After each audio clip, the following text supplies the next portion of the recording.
people have gotten used to the precautions, and they've gotten used to this. And there's going to be a lot come out, I think, over the next 1 to 5 years of the social impact and the sociological impact and the relational impact. All these things have had.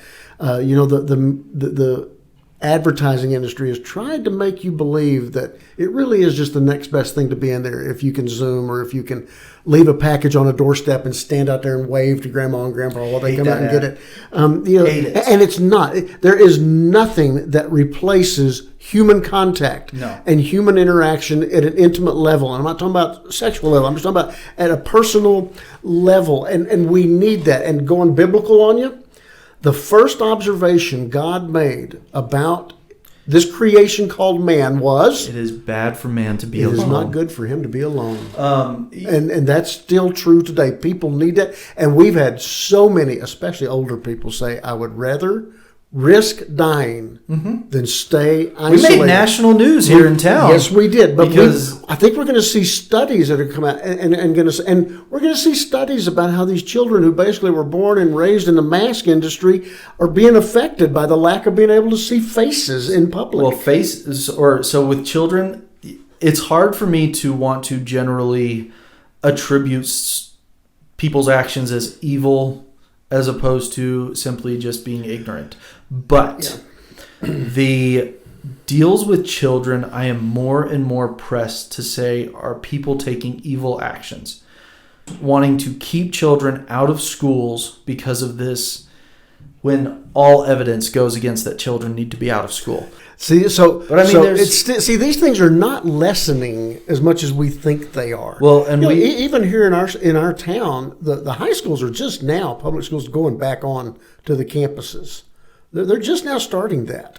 Yeah. And so it feels like we're making a lot of progress, but we still got a long ways to go towards normalcy. Well, we had,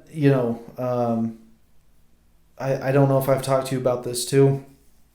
Before all this happened, like 2 years ago, there were already studies following kids and the effects on their mental health due to being afraid of climate change. Mm-hmm.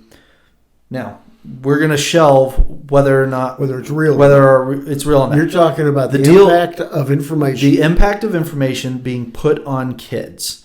Like, my boys will hear something about climate change. And my talk to them is pretty much, you don't need to worry about this. Tell you what, you go be a kid. Go play. Don't worry about this. And they were already tracking how depression and anxiety was greatly increasing in kids over this last generation because of how much climate change has been pushed in their face. Write this topic down, stress on children. But so if we were already following that with climate change, what is this last year doing to the mental health of kids? Stress. I mean, my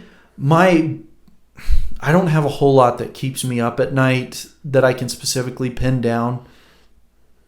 Thinking about the effect that society has on the mental health of my boys is right up there. Mm-hmm. I mean, and how I can protect them from going crazy and worrying about everything. And now, on the flip side, there are some things that exist in our culture that you can't shelter them from. Mm-hmm. Information.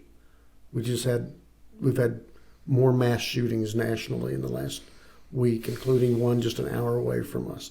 And how your kids are going to hear about this. The question is not, do we shelter them from all this information? I think the question is, how do we equip them to navigate through this as children while maintaining their child view of life and be able to enjoy being a child? Our culture just runs towards our kids growing up, and we need to be slowing down. Even still, mass shootings, horrible. They make the news. But hang on. But statistically, odds are no one's going to come shoot up my kid's school. Exactly. Now, me as a parent and as a teacher, or I'm not a teacher, but parents and teachers and school administrators, we are aware of that. Police officers are aware of that. Mm-hmm. What would it do to my boys if every day I drop them off to school and I tell them, keep an eye out for someone. Keep an eye out. I hope no one comes in and shoots up your classroom. Odds are that won't happen. But what's it going to do if that's the message you pass to kids on every day? Schools reinforce this to a degree by having. We used to have fire drills. Now they have live shooter drills. Yeah, but they're not reminding kids of these. No, they're not. every In day. fact, they may even have the drill without telling them what it's for. Yeah. Yeah, and really the daily. I don't know what teachers go through. Maybe some teachers every day. We're not minimizing mass shootings, by the way, No. at all. It can happen anywhere. I go to every single kind of venue that we've had mass shootings in. Sometimes multiple ones in one day. Yeah, church, school, restaurant. But mall, here's the other theater. thing. Here's the other thing. Maybe the teachers or the school administrators think about this daily, but you don't need to bring it up to the kids every day. When I would go out on duty as a police officer, every day, as I'm putting on my bulletproof vest and as I'm putting on my gun, it's crossing my mind of my life could be in danger. Am I going to need this vest today? First of all, could I die today? Second, could I kill someone today? Yeah. That crosses my mind. You know what I didn't do? I didn't say bye to my boys and say, I might never see you again. Yeah. You don't do that to kids. And we are absolutely just we are raising our kids in a fearful environment. And I think we're going to see long-term an entire generation affected by this. There's a difference between a generation being prepared for the realities of the world and being afraid of everything and being dominated by that fear. And if I hear you right, what you're saying is they have an adult lifetime ahead of them to worry about this stuff. Why rush it? Yeah. Why not let the designated worriers be those who can handle the worry? The adults, the authorities, the people who can do something about it without putting this burden on them. My job as a parent is not just to protect my kids from, visible threats. My job is to try and protect my kids from the burdens of adulthood right now. Because they're going to get there quick enough. They will get there, and I will raise them to be prepared. Not everyone's going to agree with you on this, but I do believe, why rush our children towards an inevitability? Yeah. I think that, but again, we're pollinating, we're hybriding here. It's good optics when you have a cause to bring kids into the story. To have a kid lecture the adults about the iceberg. It's good optics. And all of these things. I think it may seem like good optics. I think it's cowardice. Well, it's like hiding behind children when you're getting anyone that marches their kid in front of them is a coward. It's so for them it would not be that easy. So a story on this, from what I've heard him talk about it.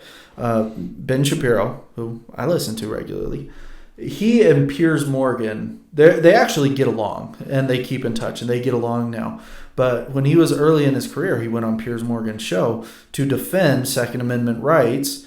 Piers is European, he's a Brit. They don't do the gun thing, definitely not like Americans do. And Shapiro went on his show to talk to him about Second Amendment rights. According to Shapiro, Piers Morgan had ready a guest to bring on, and it was a kid who was in a wheelchair who'd been a victim of a shooting, and he was going to bring this kid on and essentially say to Shapiro, okay, are you going to tell this kid that guns are okay? Shapiro beat him to it, and when he's sitting there, he starts going after Piers for saying, you are essentially hiding behind kids. You're standing on the graves of children to make your point, really instead of arguing the policy. And he cut him off at the pass. And so after he said that, Piers Morgan couldn't bring this kid on. He couldn't. Now the parents, he couldn't do it now. The parents of those children would disagree with you, though. We're not hiding behind them. We're demonstrating the danger, because I get what you're saying. Again, one thing I don't ever want us to do in these conversations is become too simplistic and not recognize the complexities of what we talk about. That there can be a generalized rule or a certain rule, but we don't want to just speak for everybody's mentality of they're just cowards. No, Let's be careful. well, with that. I'm gonna disagree with you. I want to make one clarification. I'm not saying that it's not a. Let's say. I'll use myself as an example with you, just to be fair. Let's say when I was a kid, I was involved there was a school shooting, and let's say I was shot. Not killed, I was shot. I have no problem with you showing, let's say, a picture of me and using that. You're talking about trotting them out. But if you start rolling me around to different shows, I do have a problem with that. Okay. And I do think that when physically kids are put in front there, I think that is absolutely cowardice. I understand what you're saying. I don't want to dismiss the passion. No. And the cause. the cause that they are fighting for. I have no problem. Well, I fight for my kids. Right. I am everything I'm arguing today. I am much more concerned about the future of my kids than about my own. Mm-hmm. I am more than willing to stand there. I'm not worried about my son's future at all. But my grandsons and granddaughter. And you know what? Someday I'll be your age, and my boys will be adults, and I won't be that worried about them. I will know. Well, you'll still be worried. I retract what I said. But we still worry. But I'm saying, there will be a different fear for my grandkids who are children than for my boys who are now responsible adults.